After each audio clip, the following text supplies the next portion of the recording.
The SoFi Technologies Inc. SoFi stock is currently trading at $26.93, showing an intraday gain of $0.75 or 2.85% as of 12:57 p.m. GMT-4 on October 13th. The immediate movement is up, a welcome sign for a stock that has seen significant volatility, but what's truly unexpected and what the headline watchers are missing is the subtle but very real technical divergence that has been building over the last week, suggesting that while the price is showing strength today, the internal momentum is flashing caution signs. Most investors are celebrating the return to the high side of the $27 range, pinning their hope on the upcoming Q3 earnings call scheduled for October 28th. The common expectation is simple. SoFi has delivered on membership and product growth for several quarters, achieved GAAP profitability, and should continue this streak. This is the prevailing narrative. But here's the contrarian take. The recent surge in trading activity, including the highly elevated options volume we saw on Friday, with a strong skew toward call options, points to a speculative short-term burst, not a fundamental re-rating. When you peel back the layers, the core question isn't whether SoFi is growing its member count. That fact is well established. The real test lies in the sustainability of its lending segment in a persistently high interest rate environment, and whether the cross-selling momentum is truly tilting the revenue mix toward the higher margin, capital-light financial services and technology segments as quickly as the valuation multiple demands. The recent price action for SoFi stock has been characterized by sharp swings, creating a clear tension between the short-term traders and the long-term holders. The 52-week high sits tantalizingly close at $30.30, which was set just a few weeks ago on September 22nd, and the low of $8.62 gives you a sense of the incredible run-up the stock has experienced over the past year, rallying over 207%.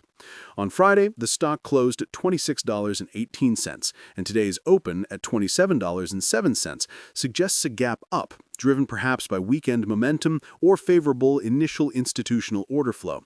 Looking at the intraday chart, we saw an initial spike to the high of $27.42 before pulling back and consolidating near the $26.50 level for much of the late morning, before a late pushback towards the current trading level. This is classic battleground behavior.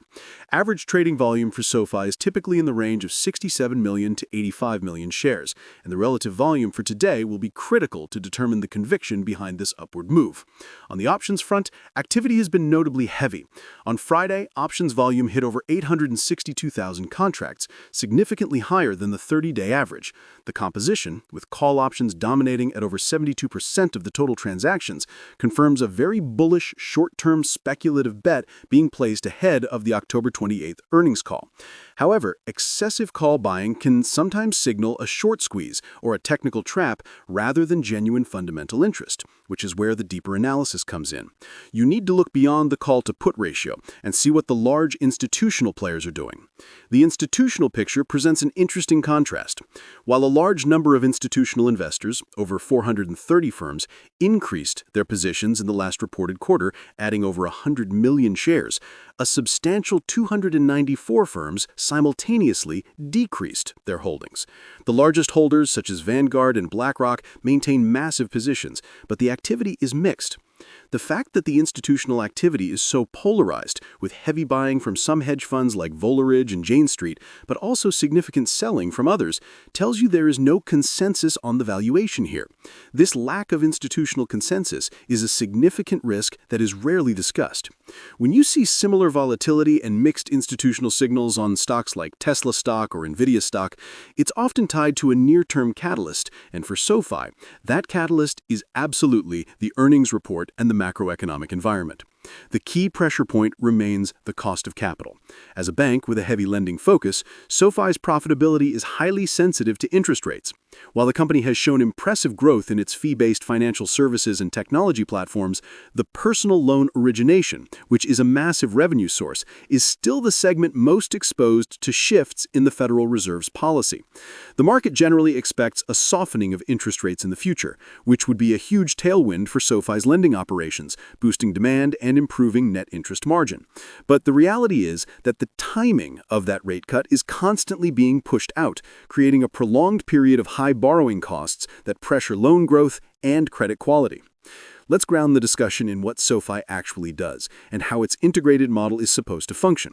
SoFi is essentially a digital financial services supermarket, operating on a unified platform that offers a broad suite of products including student loan refinancing, personal loans, mortgages, cash management, credit cards, and SoFi Invest for online investing, where members can engage in self-investing with stocks, fractional shares, and the SoFi robo-advisor. Unlike traditional banks or siloed fintech platforms, SoFi's strength, which its CEO Anthony Noto frequently emphasizes, is its ability to cross-sell products to its high-quality, high-income member base.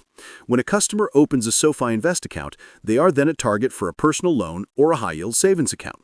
This strategy is proving effective, with a significant percentage of new products being adopted by existing members. The business is organized into three main segments: lending, financial services, banking, checking, savings, credit cards, and SoFi Invest, and the technology platform, Galileo and Technisys, which powers other fintechs and institutions. The technology platform in particular is an often overlooked asset. It provides a highly scalable, non-lending-based revenue stream that should, in theory, stabilize the company's overall revenue mix and reduce its reliance on volatile lending cycles. This technological advantage is a core differentiator, separating SoFi from pure-play digital banks. In the second quarter of 2025, SoFi reported its seventh consecutive GAAP profitability, a milestone that cemented its transition from a speculative growth company to a viable financial institution. Revenue growth was strong, especially within the financial services segment, which more than doubled year over year. The lending segment also saw record loan originations, particularly in personal loans. This robust growth, however, comes with a caveat. The company's valuation, with a high price-to-earnings ratio when normalized against competitors, already prices in years of near-perfect execution. Comparing SoFi's valuation to established players in the online investment space like Fidelity or even the disruptive models like Robinhood, you see a clear premium is being applied to SoFi's growth potential. Fidelity, with its massive asset base across Fidelity Investments, Fidelity ETFs, and Fidelity Mutual Funds, operates at a very different scale and maturity. Robinhood, while a direct competitor in the brokerage space with its Robinhood stock trading and Robinhood app, is struggling with its path to consistent profitability and customer engagement outside of high-frequency trading. SoFi is trying to occupy a middle ground, the digital-first approach of Robinhood combined with the product depth of a bank. This is a tough balancing act. Meanwhile, a more specialized platform like Interactive Brokers, which focuses heavily on advanced traders and institutions with its Interactive Brokers trading platform, doesn't really compete for SoFi's core affluent millennial demographic. The market narrative is that SoFi's ascent is inevitable, and its fixed cost base will translate modest revenue growth into massive earnings leverage. While there is truth to this, the immediate reality is that the company must navigate potential credit quality headwinds. Despite targeting an affluent customer base with an average FICO score in the 740s and a high average yearly income, there are macroeconomic indicators that suggest some pressure may be building in consumer credit broadly. The net charge-off rate for personal loans, while still relatively contained, is a number every investor should be watching closely. If we see a downturn in the overall economy, even SoFi's highly qualified borrowers could face stress, which would immediately impact the loan loss provisions and hence profitability. This is the biggest overhang on the stock that often gets lost in the excitement over member growth.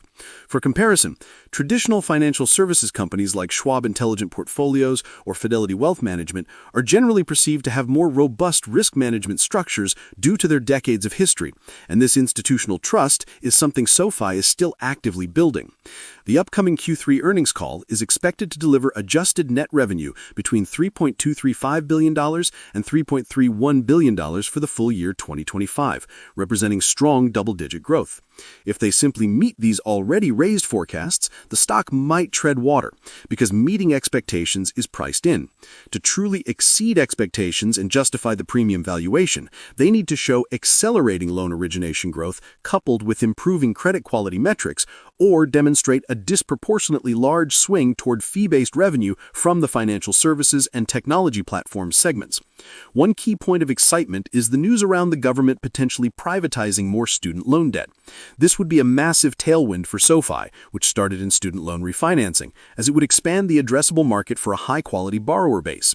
This legislative catalyst could provide the unexpected upside that keeps the momentum going through year-end.